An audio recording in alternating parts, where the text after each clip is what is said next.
Assalamualaikum warahmatullahi wabarakatuh. Yang terhormat Ibu Rizka Puspita, ST Engineering, selaku dosen pengampu mata kuliah Kristalografi dan Mineralogi.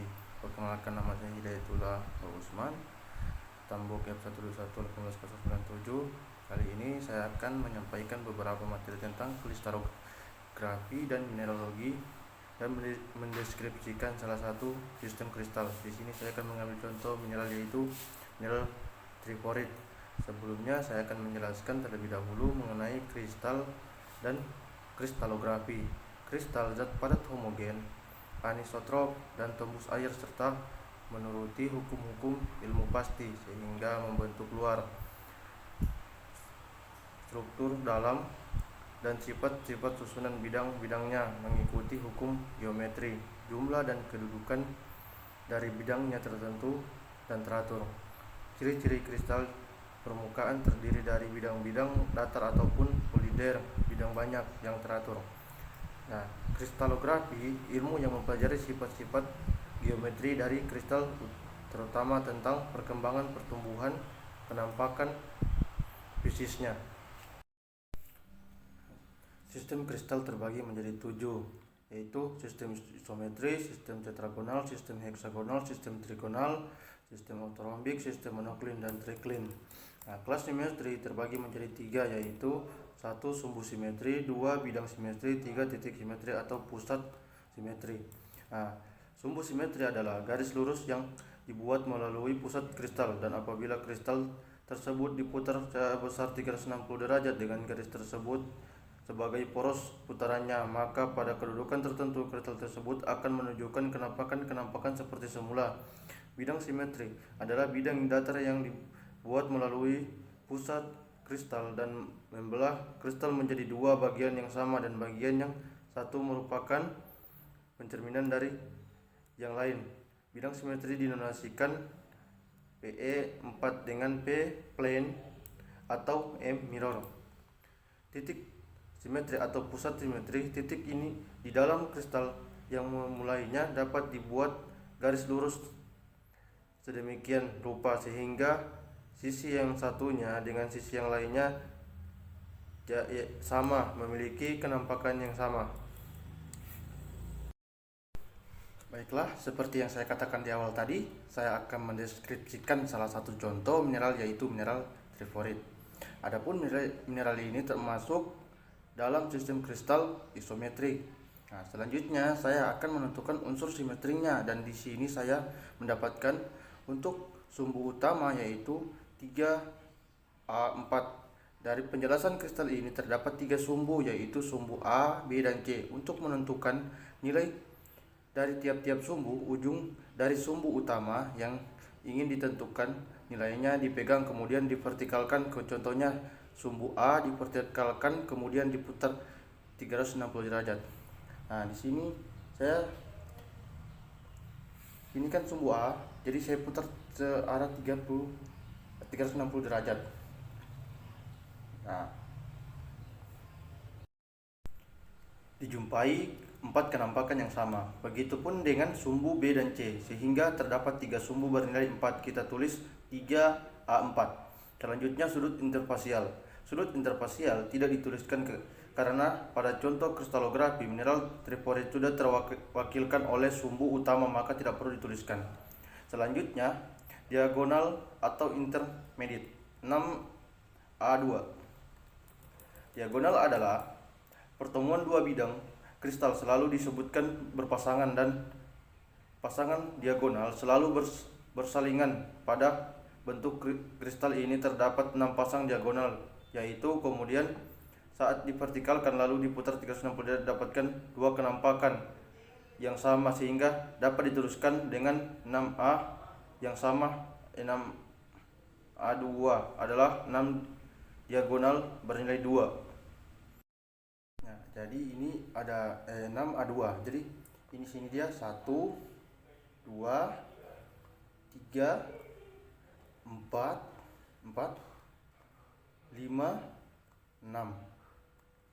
Nah, selanjutnya yaitu bidang belahan.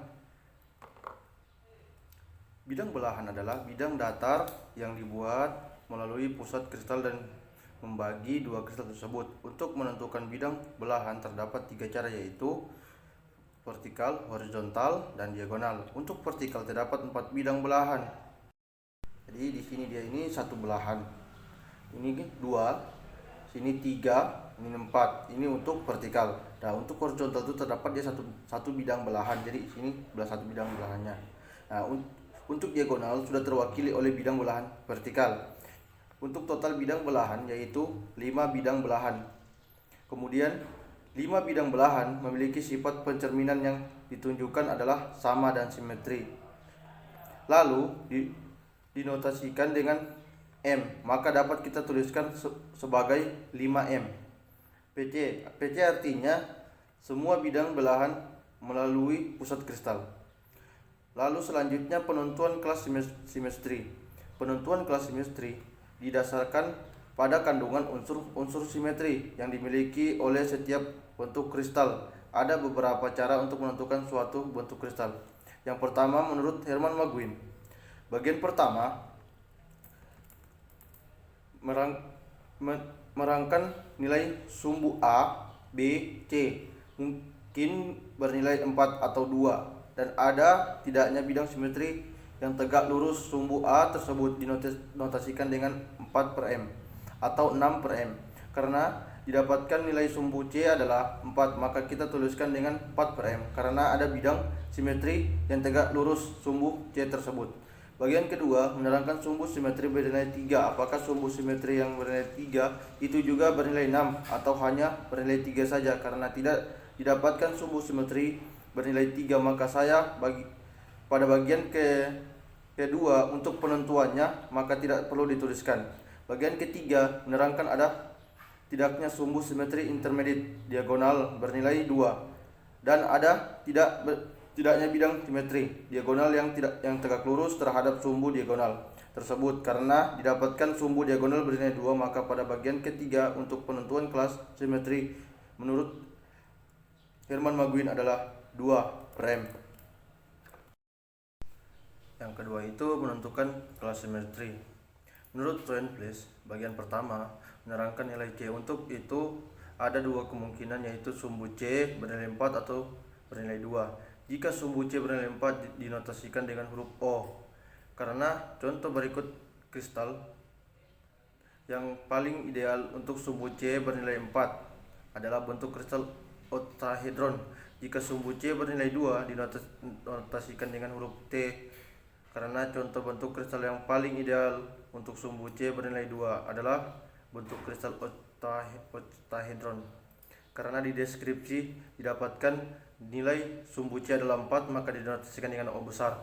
Bagian kedua menerangkan kandungan bidang simetri, dan di deskripsi saya didapatkan atau terdapat ketiga bidang simetri, yaitu vertikal, horizontal, dan diagonal, maka dinotasikan dengan H kecil. Selanjutnya yaitu menentukan indeks Miller. Indeks Miller pada kristalografi menunjukkan adanya perpotongan sumbu-sumbu utama oleh bidang-bidang atau sisi-sisi sebuah kristal. Nilai-nilai pada indeks ini dapat ditentukan dengan menentukan salah satu bidang atau sisi kristal dan memperhatikan apakah sisi atau bidang tersebut memotong sumbu-sumbu utama A, B, dan C pada kristal tersebut. Apabila sisi dan sumbu utama berpotongan, maka dinotasikan dengan angka 1, dan jika tidak berpotongan maka dinotasikan dengan angka 0. Kemudian untuk penulisannya ditulis secara terurut mulai dari sumbu A, B, dan C. Pada mineral ini, apabila kita masukkan pada kerangka sistem isometrik, maka akan kita dapatkan 4 sisi yang nampaknya. Di sini 4 sisi yang nampak 1, 2, 3, 4. Jadi di sini sisi pertama itu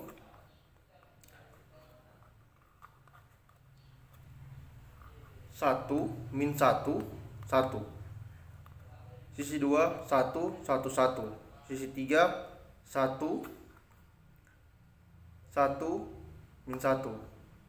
Sisi 4, 1, min 1, min 1. Baik, mungkin hanya itu yang bisa saya sampaikan. Kurang dan lebihnya saya mohon maaf. Wassalamualaikum warahmatullahi wabarakatuh. Terima kasih.